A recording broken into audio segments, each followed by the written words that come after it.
when it comes to personal growth, do I wait until the business basically requires rehabilitation? And what that means is don't wait to address personal growth until the business requires rehabilitation. And what do I mean by that?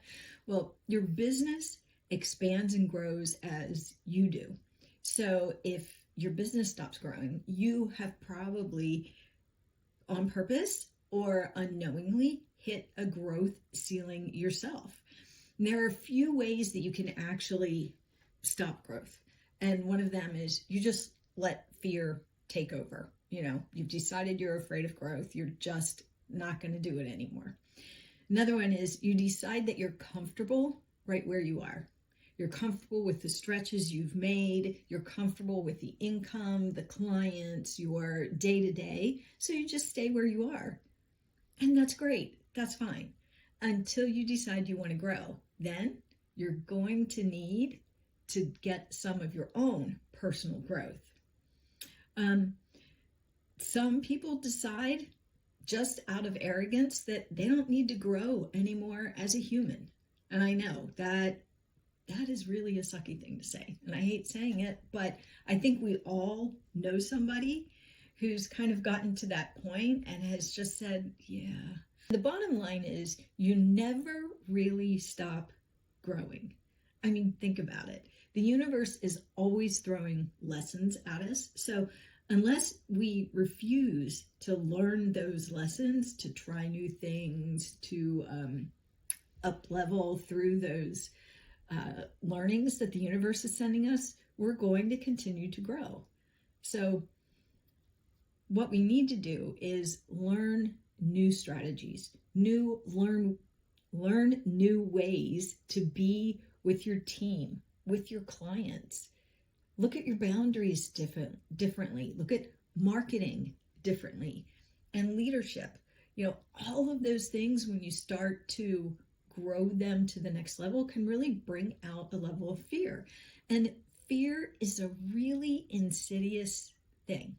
You may not even realize you're squelching your growth because you have some fear. It can show up in really quiet ways.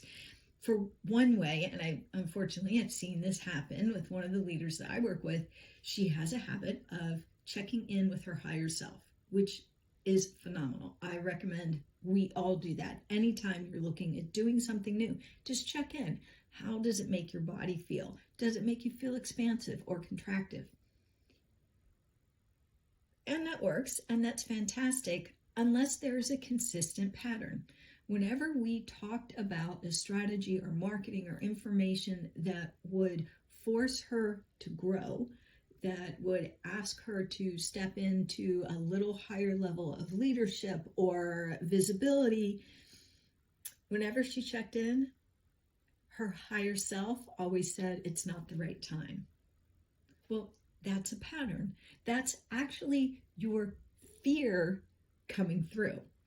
And sometimes you can't see it yourself. I know it's happened to me. I can't see it. So I have people that I trust. And I'm like, hey, I think this is what's happening. I think I need to step up. What do you think? So get some help. And the other way that fear can really kind of slide in there is when, let's say you've got new marketing copy or you're trying a new strategy and they just never work. Doesn't matter how many times you try them. They just don't work. Well, if you look back at your history, you're not actually completing the full strategy. You may be implementing parts of it, but not all of it. Even with the marketing copy, you may be implementing parts of it, but not all of it, or implementing it and then stopping it right away. Those are actually fear responses. So you want to pay attention to those things. You want to really face them. And so here are a couple of examples. If you're trying a new strategy and you don't completely implement it and decide it just wasn't working, that's probably fear popping up. In marketing, if you released changes into the wild and 30 seconds later or 24 hours later, you decide there's no way there's going to work, nobody's responding the way you want them to, and you pull them, that's probably fear responding. If you have boundaries in place and you decide to change your boundaries to say, get some more space, more time for creativity, and your clients are pushing you to maybe shift it a little bit, if you automatically fall back into the same pattern with your clients and throw your new boundaries out, that could be fear stepping in there. And leadership is another one. Fear can show up if you're shying away from taking that next bigger stage, or if you're shying away from sharing something that may be seen by some as controversial, but is really part of your core beliefs. That can be fear. And all of those fears can be addressed. You just need the right people around you to help you do that. However it shows up, be on the lookout. Putting your head in the sand and doing the same thing over and over and over again, that's what drives your business to really need rehab, right? To really need to spend some time in the ICU to get it up and going again. The thing to remember is growth more painful than staying exactly where you are? And that's a question only you can answer.